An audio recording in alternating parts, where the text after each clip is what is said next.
Boa noite. Boa noite, Zé. É realmente um privilégio mais uma vez nós estarmos aqui para compartilhar da palavra do Senhor.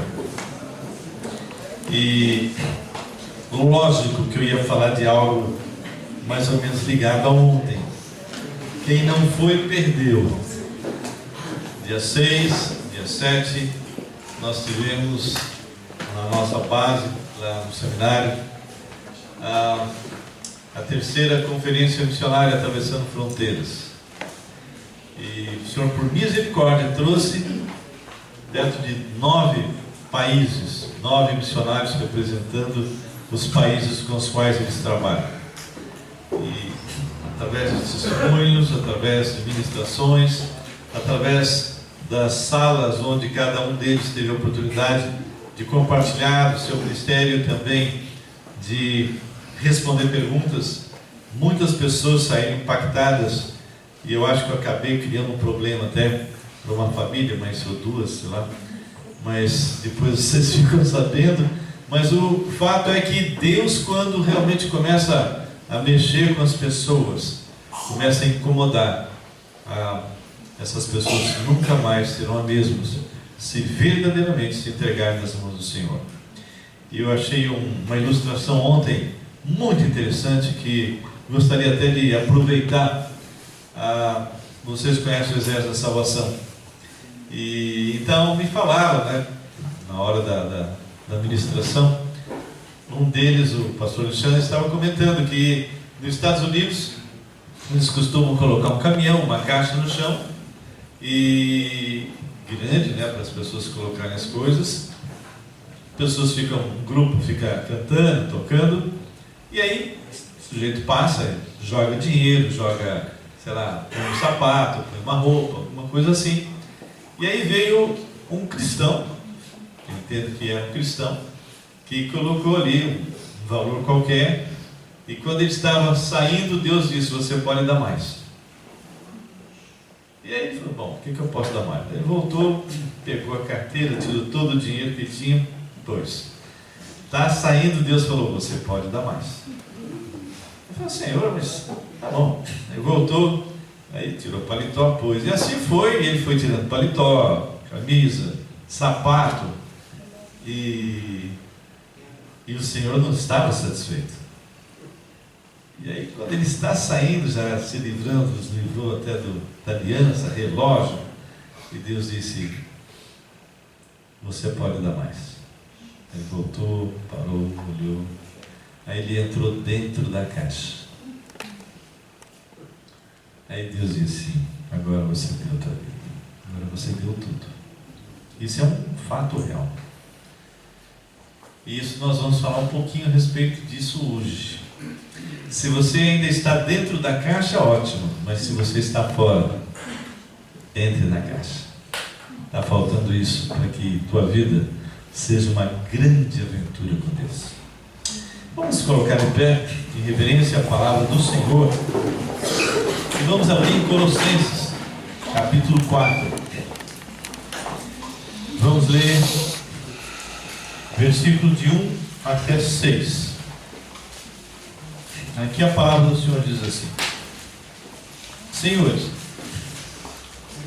tratai os servos com justiça e com equidade.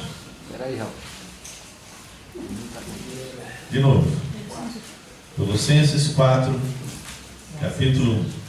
Amém? Amém.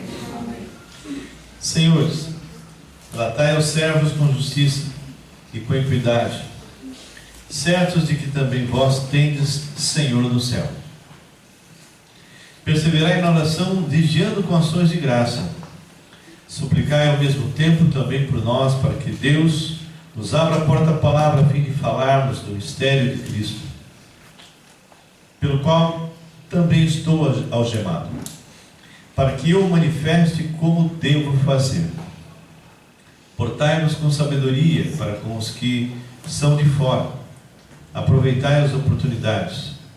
A vossa palavra seja sempre agradável, temperada com sal, para saberes como deveis responder a cada um. Ó Pai, louvamos o Teu nome, te exaltamos. nos colocamos agora, Senhor, diante do Senhor, desprovido de qualquer sabedoria, de qualquer coisa que pertença ao homem. Queremos ouvir somente o que o Senhor tem para falar a nós. Amém. Somos limitados, fracos, Senhor, falhos, mas que Teu Espírito possa nos usar assim mesmo. E que cada irmão que está aqui hoje possa, de alguma maneira, se comprometer mais do que já está com o Senhor, para que possa realizar o ministério que o Senhor tem para ele. Nós entregamos essas vidas nas Tuas mãos. E se há entre nós alguém que ainda não Te conhece, que hoje seja realmente noite de salvação. Em nome do Deus vivo oramos. Amém. Amém.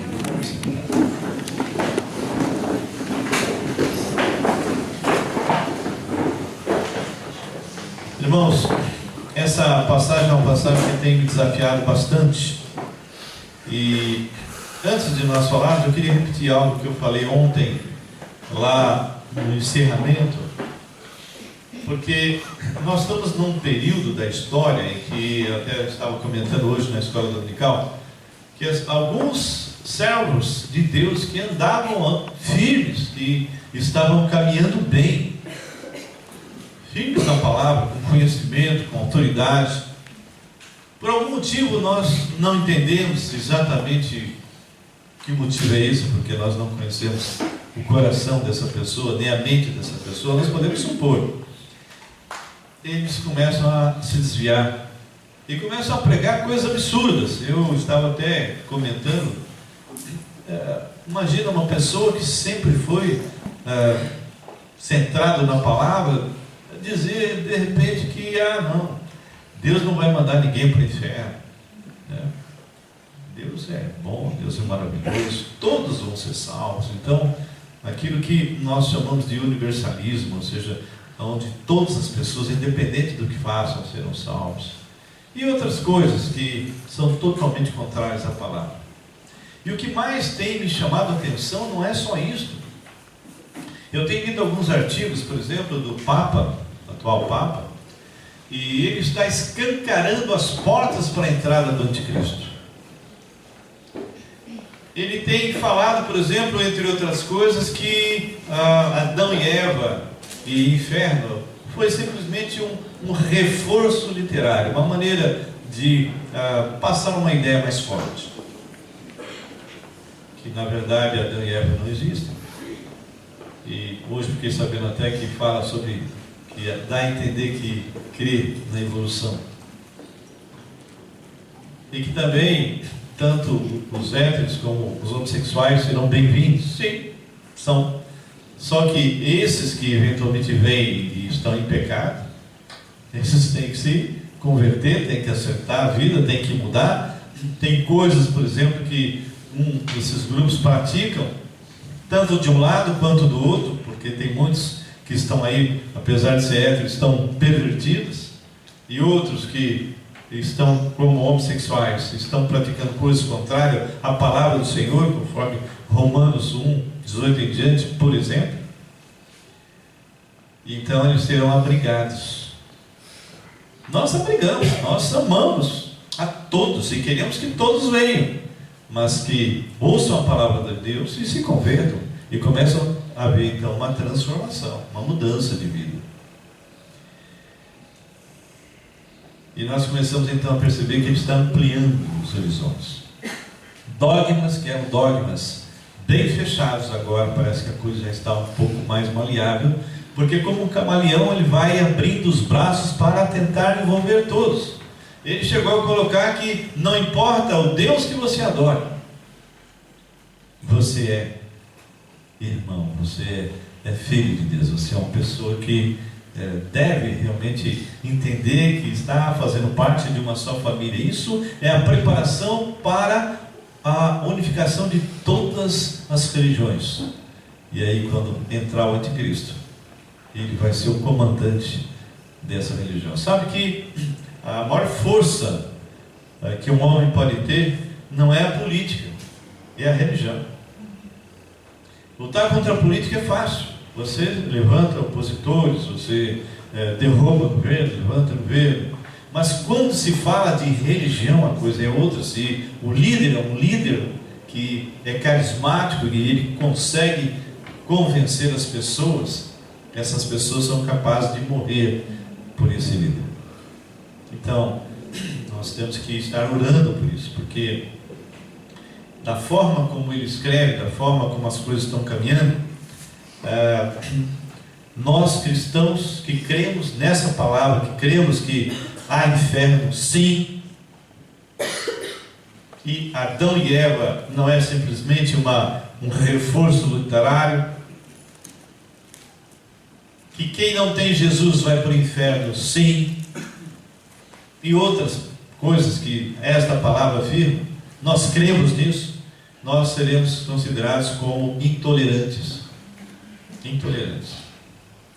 E dependendo de coisas que forem aprovadas, se eu pregar o que estou pregando, possivelmente vocês vão me visitar na cadeia. Com certeza. Mas eu não vou fazer média. E o que mais me espanta é que quando eu entro em certas redes sociais, eu estou vendo alguns cristãos citando algumas coisas que este Papa está falando. Eu fico surpreso com certas coisas. Ah, mas ele é tão bom, ele é uma pessoa agora tão humilde. Não estou. Não tem nada a ver a humildade. Não tem nada a ver uma série de práticas que ele tem feito, talvez contrárias a certas doutrinas ou dogmas que se praticava antes, alguns rituais que ele talvez esteja abolindo, achando que não vale mais, e que aquilo talvez impedisse que outras pessoas viessem. Não tem nada a ver com a verdade. Você pode ser um homem muito sincero, mas se você não tiver esta verdade na sua mente, no seu coração, se você não se converteu a Jesus, você vai para o inferno com toda a tua humildade, com toda a tua sinceridade. E então eu gostaria de deixar esse recado para alguns cristãos que têm usado algumas frases, algumas coisas que são citadas, mas que tipo de referencial esse cristão está tendo? Você não pode simplesmente pegar uma frase bonita e colocar, sendo que todo um contexto que está por trás está errado, completamente diferente do que a palavra fala. Uma coisa que eu havia falado lá em Ezequiel ontem, que é um dos motivos pelos quais nós não estamos fazendo aquilo que o Senhor quer que nós façamos. E o que é que o Senhor quer que nós façamos? Que nós realmente sejamos pessoas que vão estar impactando o mundo. Pessoas que vão estar confrontando a mentira. Pessoas que vão estar exercendo um ministério que faça diferença na sua sociedade. Que faça diferença aqui nesse bairro.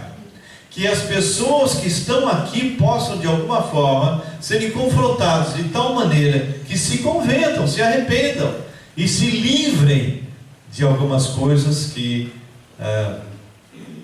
estão praticando. E aí eu estava perguntando, mas o que tem impedido de pessoas nos dias de hoje exercerem o seu ministério da forma certa? E como eu sempre falo, quando uma igreja diz nós temos um departamento de missões, e eu creio que é uma coisa errada, porque na verdade missões é a igreja. A igreja não tem que ter um departamento de missões. Missões é a igreja. Igreja é missões. Cada um dos membros da igreja tem que estar fazendo missões, quer perto, quer longe. E o que pode impedir isso? Entre outras coisas, pecado. Outro seria o que está escrito em Ezequiel 14, que nós lemos agora há pouco. E essa passagem eu considero muito dura, mas é a realidade. Ezequiel 14:1 diz assim: então vieram ter comigo alguns dos anciões de Israel e se assentaram diante de mim. Veio a minha palavra do Senhor dizendo: filho do homem, estes homens levantaram seus ídolos dentro em seu coração, tropeço para a iniquidade que sempre tem eles diante de si. Acaso permitirei que eles me interroguem? Irmãos, quando nós levantamos em nossos corações ídolos, porque antes de alguém, no sentido literal, construir uma imagem de escultura, primeiro essa imagem já está na sua mente e no seu coração. Mas a imagem mais perigosa não é essa. A imagem mais perigosa é a idolatria de nós mesmos, o nosso ego, a nossa vaidade, a nossa soberba. Quando nós estamos centrados em nós mesmos, no nosso umbigo, então nós não temos os olhos para as pessoas que estão à nossa volta. Eu não vou ter preocupação de falar com alguém, meu vizinho, meu irmão, meu pai, meu tio, meu avô, minha avó, se a minha prioridade, a minha preocupação sou eu mesmo. E quando isso acontece? É quando eu estou fora da caixa. É quando eu não estou dentro da caixa. Porque para entrar na caixa eu tenho que me despir de tudo aquilo que impede que realmente eu seja alguém que o Senhor vai usar. Entrar na caixa é dizer: Senhor, eis-me aqui, envia-me a mim. E nós estávamos meditando nessa passagem de Colossenses, porque aqui a gente tira alguns pontos, até para que cada um de nós possamos orar. E nós temos que entender, através disso, que evangelismo e missões deve ser um estilo de vida.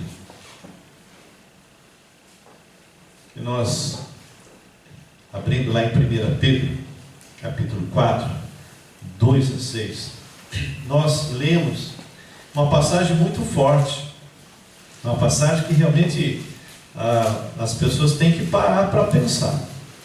1 Pedro 4, 2, 1 Pedro, capítulo 4, versículo de 2 a 6. Essa é uma passagem que cada um de nós temos que parar para pensar. Onde é que nós estamos? Se isso que está aqui está ocorrendo na tua vida, na minha vida, então é porque eu estou fora da caixa. Versículo 1 diz assim: ora, tendo Cristo sofrido na carne, armai-vos também vós do mesmo pensamento. Se ele sofreu, você tem uma grande chance de sofrer também, porque nós estamos indo contra o mundo. E diz mais: aquele que sofreu na carne deixou o pecado, para que no tempo que vos resta na carne, ou seja, enquanto você estiver vivo, já não vivais de acordo com as paixões dos homens, mas segundo a vontade de Deus. Porque basta o tempo decorrido para teres executado a vontade dos gentios, dos incrédulos, e tendo andado em dissoluções, concupiscências, borracherias, orgias, bebedices e detestáveis idolatrias. Por isso, difamando-vos, estranham que não concorrais com eles ao mesmo excesso de devassidão. Irmão, irmã, nesse mundo, ou você está marchando com o mundo, ou você está marchando contra o mundo. Se você está marchando com o mundo, tenha certeza que você não terá oposições, você não terá nenhum tipo de dificuldade, porque você está caminhando exatamente igual a eles. Mas se você estiver marchando segundo a vontade de Deus, e principalmente, se você entrou na caixa, se você se entregou completamente ao Senhor, tenha certeza que haverá oposições. E aí diz que os quais hão de prestar contas àquele que é competente para julgar vivos e mortos.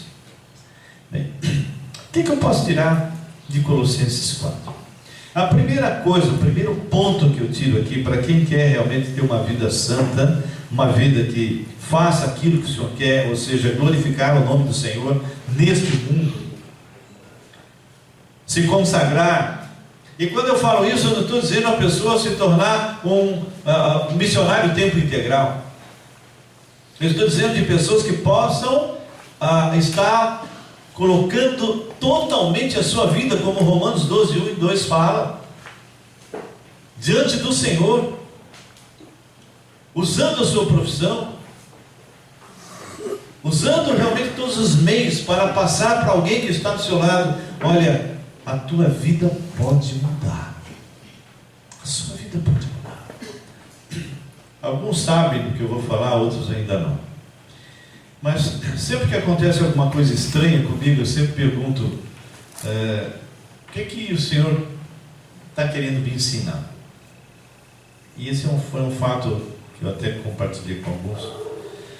Eu e Graça fazendo aconselhamento, uma pessoa na Liberdade. Depois de lá, nós íamos lá para José Paulino e acabamos pegando o metrô e descemos na São Bento. E eu sempre estou alerta, a Graça muito mais que eu, e mineiro é desconfiado, né? Então eu sempre estou atento. E esse meu celular estava exatamente nesse bolso, nessa mesma calça. E de repente eu senti alguma coisa enfiando a mão aqui e tirando ele. Eu acredito que a pessoa deve ter olhado e disse: ih, cabelo branco, deve ser gagá, vai ter. Enganou, né? Mas foi algo assim de imediato. Na hora que ele tirou, ele já estava com o papel na mão, já estava colocando o celular embaixo. E eu virei, coloquei a mão na cara dele, de 1,80 m, cheio de gente passando. E eu falei: me devolve agora. Tomou um susto, eu falei: estou dizendo agora. E aí ele tirou: me perdoe. Eu acho que ele ficou com medo que fizesse alguma coisa, o pessoal ia trucidar ele ali. E aí ele me devolveu. Eu disse: eu sou pastor. Pegar coisa de crente? Não, por favor, me perdoe.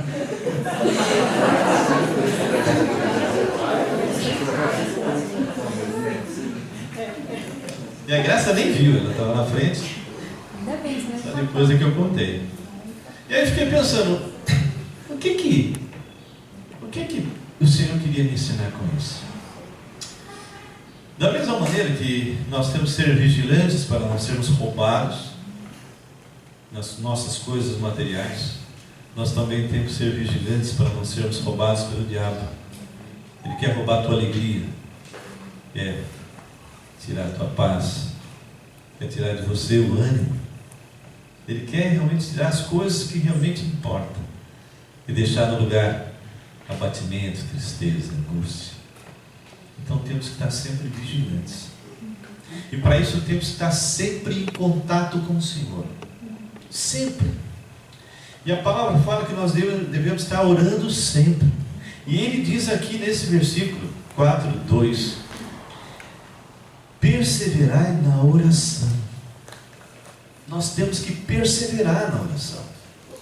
Coisa que muitas vezes nós não fazemos, porque orar é uma batalha, irmãos.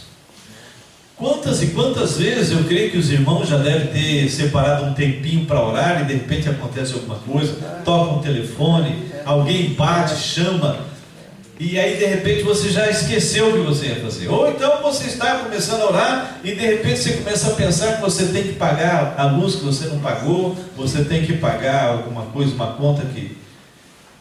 E nós temos que estar sempre orando a Deus, Senhor, porque é uma batalha. Só vocês lembrarem de Daniel, por 21 dias aguardando resposta de oração. Então ele fala orar sempre, mas orar, e diz mais, você tem que vigiar e agradecendo a vitória. Quando você entra na presença do Senhor, Ele diz que não andeis ansiosos de coisa alguma. Perto está o Senhor. Apresentai diante dele as suas petições, através da oração, da súplica, e já agradecendo. Isso é fé. Não é pensamento positivo. É simplesmente você crer que existe um Deus que está te ouvindo. E se realmente aquilo que você está falando não é para o seu egoísmo, não é para o seu ego, e se ele acha que é o tempo, então ele vai te dar. E aí ele diz: vigiai. Então ele diz: perseverar em oração, vigiando com ações de graça. Ele diz mais: nós temos que orar uns pelos outros. Nós temos a mania de orar só por nós mesmos. Nós gastamos a maior parte do tempo orando: Senhor, olha, eu preciso isso, eu preciso aquilo.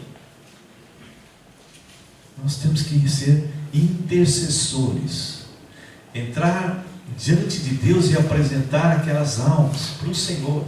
Pessoas que estão perdidas, pessoas que estão necessitadas da palavra. Nós temos que orar, interceder e sermos perseverantes nisso. E aí o versículo 3 fala exatamente assim: suplicai ao mesmo tempo também por nós. Não é só por vocês. E ele faz esse mesmo pedido lá em Efésios capítulo 6. Não importa o grau de conhecimento que você tenha. E vou dizer mais uma coisa, irmãos, são 36 anos que eu caminho com o Senhor, e 36 anos eu mergulho nessa palavra, e 36 anos eu descubro coisas novas. Então quando uma pessoa diz: eu já sei tudo, tem alguma coisa errada. Uma vez eu estava numa reunião de líderes chineses, e nós estávamos começando a estudar a palavra de Deus. Eu não lembro mais se era Efésios, eu acho que era Efésios, versículo a versículo. E a primeira rodada, na primeira semana, foi uma bênção. Pessoas descobrindo coisas interessantes. O meu alvo era ler a palavra e verificar bem o que é que nós fazemos, o que a palavra diz, e aí ajustar se tivesse algum erro. Lá pela terceira rodada, terceira semana, um deles vira e diz: eu não vou mais participar não, porque eu já conheço toda a Bíblia. E foi um banho de água fria nos demais. Somente 2 pessoas do grupo perseveraram, e essas hoje têm sido realmente uma grande bênção.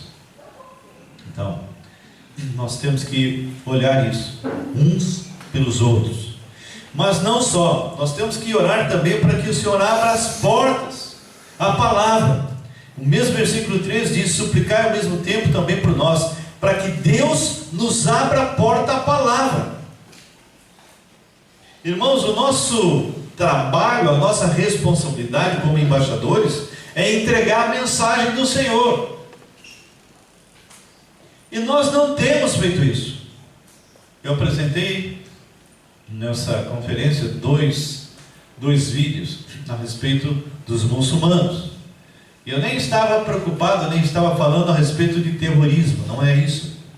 Eu estava falando que um dos vídeos está falando sobre um planejamento dos muçulmanos em como conquistar o Brasil.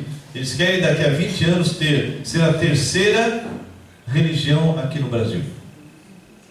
E para isso eles estão se juntando e planejando e caminhando juntos. E um outro era uma pessoa no Congresso, na Inglaterra. E ele então começa a lembrar que em 1900 não sei quanto tinha apenas um, depois não sei quanto, eu sei que foi aumentando o número de muçulmanos dentro do Congresso.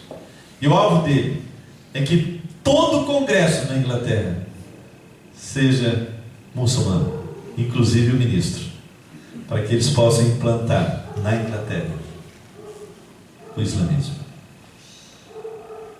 E aí eu estava perguntando: e nós, o que temos feito? O que nós temos feito?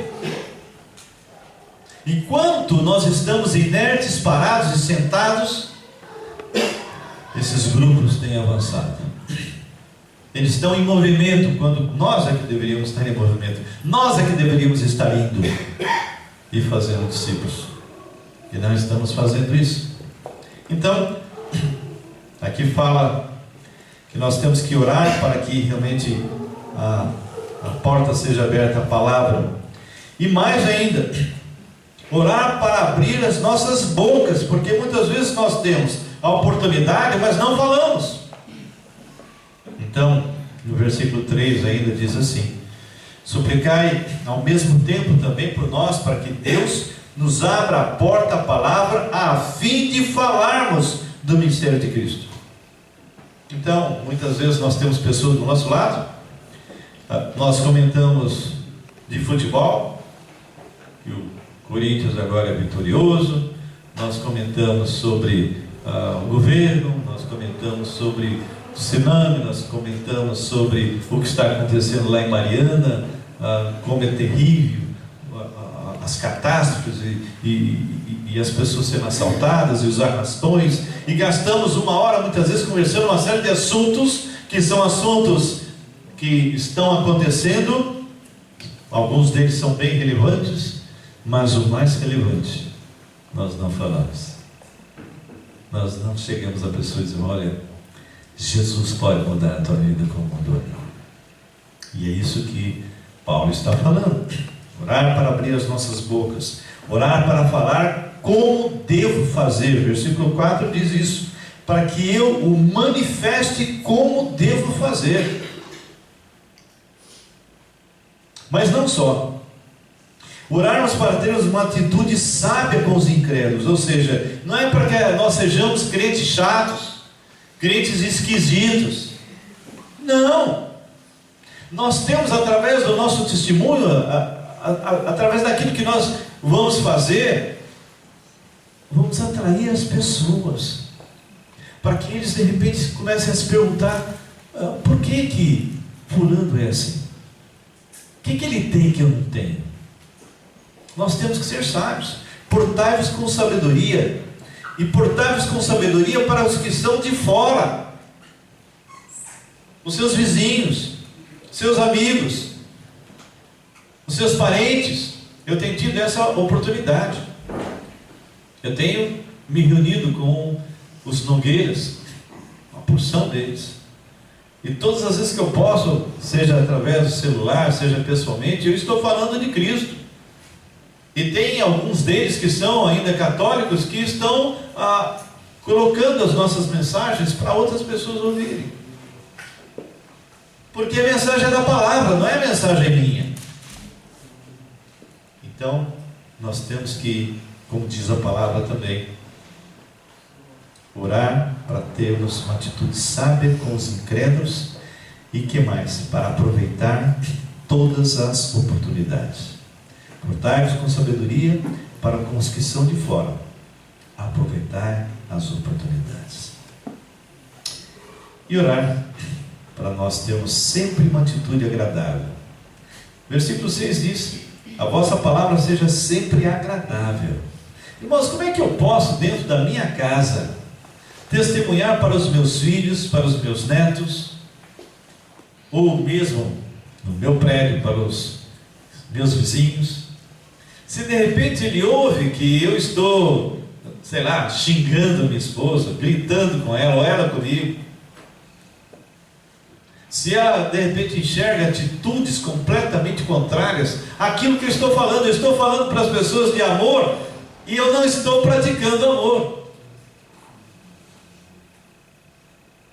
Aquilo que eu sou fala mais alto do que aquilo que eu prego. Então, a vossa palavra seja sempre agradável, temperada com sal, desperte sede nas pessoas. Mas para que isso aconteça, você precisa conhecer, e eu sempre falo isso, não apenas trechos da palavra de Deus, mas ter intimidade com o Deus da palavra. Na medida que você busca esse Deus em oração, na medida que você realmente se entrega, na medida que você entra dentro da caixa, e você diz: Senhor, eis-me aqui, envia-me. Então você vai ter os resultados. Então você vai ter os resultados.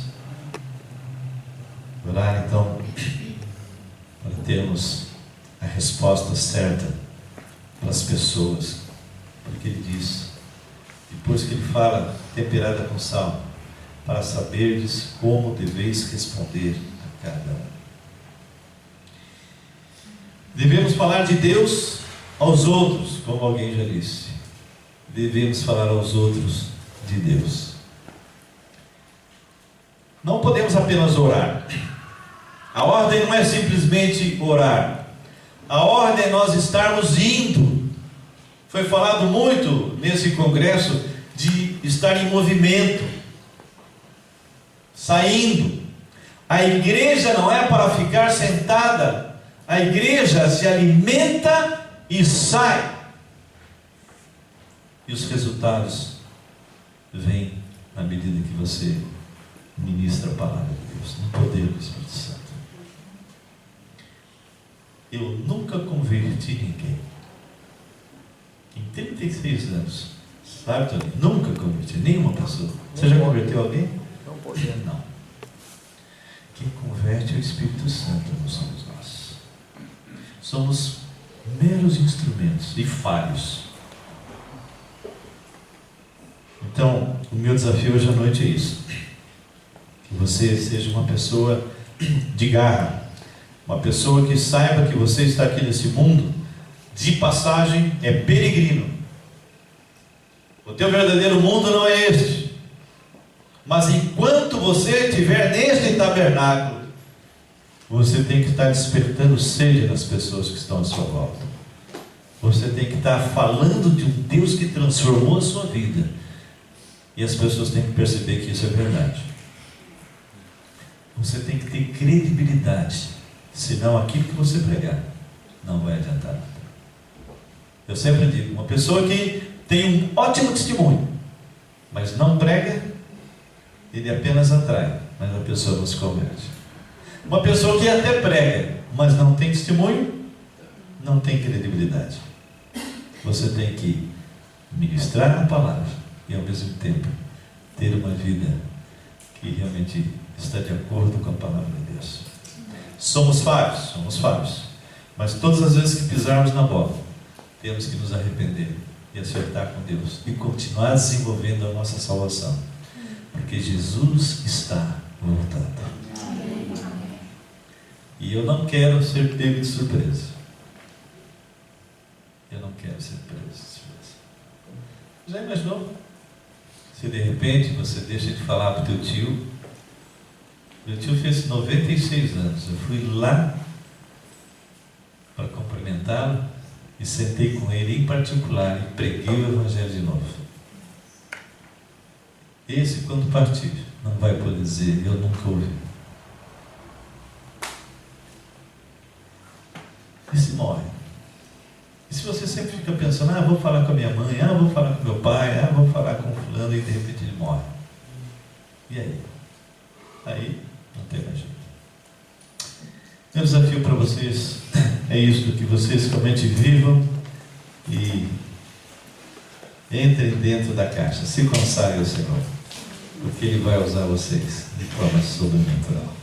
Amém? Vamos fechar os nossos olhos.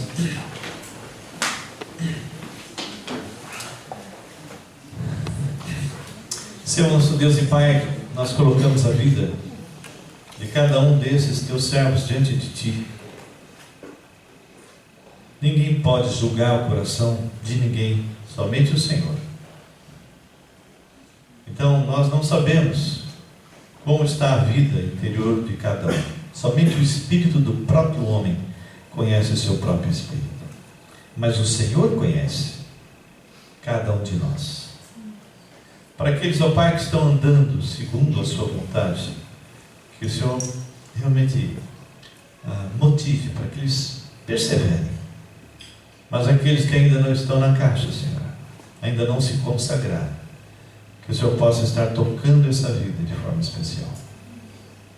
Que haja arrependimento e que haja consagração. E se há entre nós agora, Senhor, alguma pessoa que não te conhece, enquanto os teus servos estão orando, eu gostaria de falar com você que está aqui hoje à noite. Eu não conheço todos, alguns sim, a maioria, mas é possível que tenha pessoas aqui que precisam conhecer Jesus Cristo como Senhor e Salvador das suas vidas.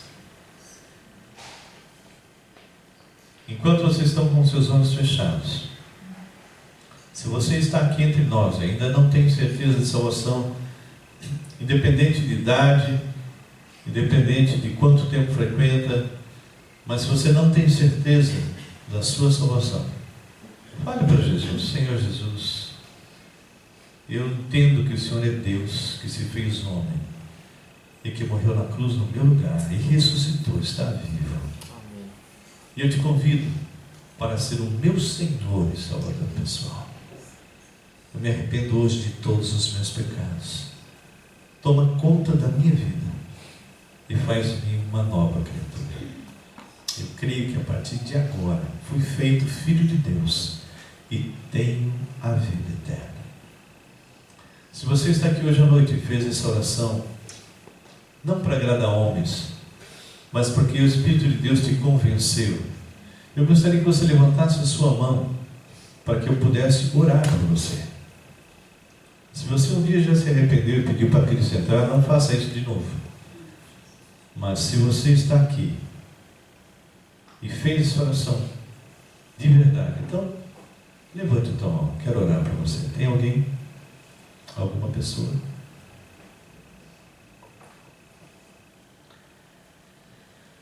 Senhor Deus e Pai, nós te louvamos e te agradecemos. Obrigado por esse tempo, é um privilégio sempre compartilhar a tua palavra. Visita-nos, Senhor, de forma especial. E que todos que estão aqui possam estar indo e fazendo discípulos, levando pessoas a conhecer a verdade. De tal forma, Pai, que eles possam ter a certeza que estão te obedecendo. Amém. E eu te peço isso em nome de Jesus. Amém. Amém.